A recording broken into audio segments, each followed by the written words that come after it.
What's going on, everybody? Welcome back to Fourth and Short. My name's Carter, and today we're going to be going over the games in Super Wildcard Weekend.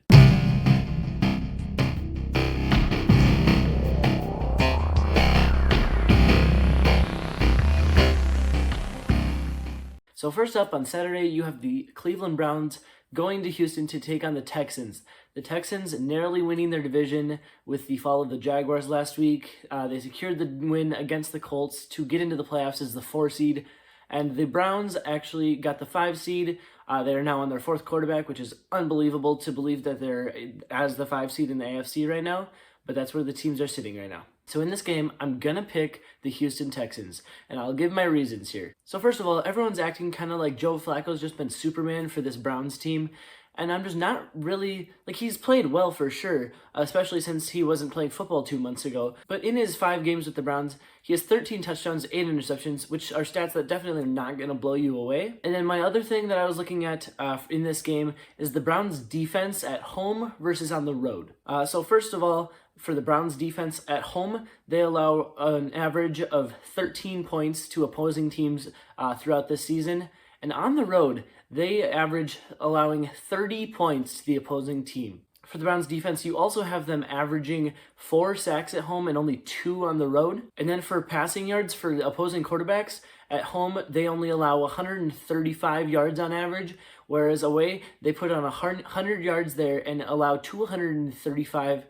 So the Browns defense on the road definitely, for some reason, I don't really understand why, is really not as good. And then you have the guy who's taking on this team in the rookie C.J. Stroud, who has been taking the league by storm this year, has been really playing really well this season. Over his last 5 games, he has a completion percentage of almost 67%. He's averaging about 229 yards per game, 6 touchdowns, no interceptions, and has a rating of just above 104. So with this game, I definitely don't think that the Texans defense is going to play great by any means, but I think that they are definitely going to be on the back burner compared to the Texans offense. I think this could be a really fun game when it comes to scoring wise. I could see this game going like 28-31 or something like that, but ultimately I'm going with the Texans to move on.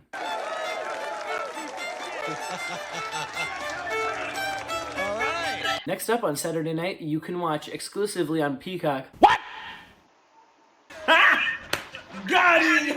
The Chiefs take on the Dolphins in Tyreek Hill's return to Arrowhead Stadium. This game is going to be cold. At kickoff, it's supposed to be -1 degrees, getting down to a wind chill of -30 throughout this game is going to be a huge impact on this game. Obviously, it's harder to grip the ball when it's cold. It's harder to throw the ball. It's harder to kick the ball. It's harder to catch the ball. So I think this game is going to come down to each team's run offense/defense. I think this is going to be one completely in the trenches, and with Isaiah Pacheco and then guys like Mostert and Devon Achane to really carry the load. So for the Dolphins, rush defense, they are 7th in the league, allowing roughly 97 yards in a game average throughout the season, whereas the Chiefs' rush offense is 19th in the league, rushing for an average of about 104 yards. Miami's rush offense is 6th in the league, getting about 135 yards per game, where the Chiefs' rush defense is 19th in the league, allowing 118 per game. So I'm going to pick the Dolphins here. I think this could be a really low-scoring game. I wouldn't be surprised with a game that could be like 17-14.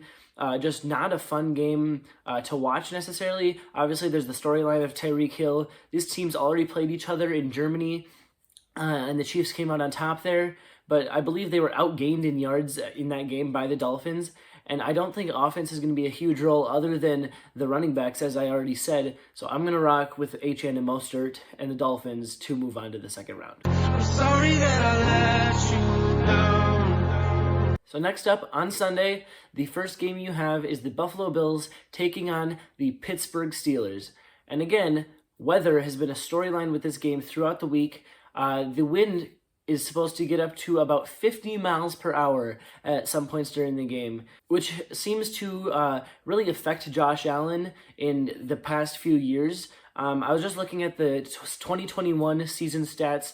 The Bills played the Patriots 3 times throughout the season, and one of them had winds of 50 miles per hour. So in the games where there was no wind as a factor, just normal Buffalo and Foxborough weather, Josh Allen and the Bills beat the Patriots 33-21. And Josh Allen threw for 3 touchdowns in that game. That was in week 16. And then in the wildcard game, the Bills knocked off the Patriots 47-17, and Josh Allen threw for 5 touchdowns in that game. So he was absolutely balling against those Patriots. And I honestly think the Patriots in 2021 were kind of the same type of build as the Steelers are this year. Obviously, Mac Jones in 2021 had a really good season, made the Pro Bowl and all that. Mason Rudolph is definitely more than competent as of the past few weeks, though. But then we get to the game where the Bills played the Patriots, and the wind was 50 miles an hour, so about the same as it's going to be on Sunday here. The Bills lost 14-10, and Josh Allen threw 1 late touchdown in that game. I'm still going to pick the Bills in this game. I would not be at all surprised if this game turned out like the 2021 Bills-Patriots game at around 14-10, or maybe even lower for the Steelers offense, maybe 14-3. I just don't see this game being super exciting. Next up, you have my Green Bay Packers taking on the Dallas Cowboys in Jerry's World in Arlington, Texas on Sunday afternoon. No, God! No, God, please, no! No! No! No! The Cowboys are currently 7-point favorites over the Packers. Nobody's picking the Packers to win, but I am, and it's not just because I'm a Packers fan. I'm going to give you some reasons here. So first off, Aaron Jones has been lighting it up. He has 2 or 3 100-yard games in a row here towards the end of the season. He's been really playing well. We've been using him in a really effective way. I feel like as a compliment to Jordan Love, who has also been lighting it up, finished the season 2nd in the NFL in touchdowns. But my key for the game here is that, first of all, the Packers have no turnovers in the first quarter of games this season, which I think in this game could be huge if they can continue that. The Packers are one of the best teams on opening drives and second drives in the league. And if we can get up in this game by a touchdown, if we can get the ball and go down, get up 7-0, it really changes how we play this game. Because how the Cowboys want to play is they want to play ahead. They want to pass rush you with Micah Parsons, Lawrence, and that whole really good defensive line. They want to force turnovers, and they just really want to get after you. What they do not want is for you to run the ball right at them. Micah Parsons is great rusher, but he's not quite as good against the run because he is a smaller guy. He's more of a linebacker who plays off the edge.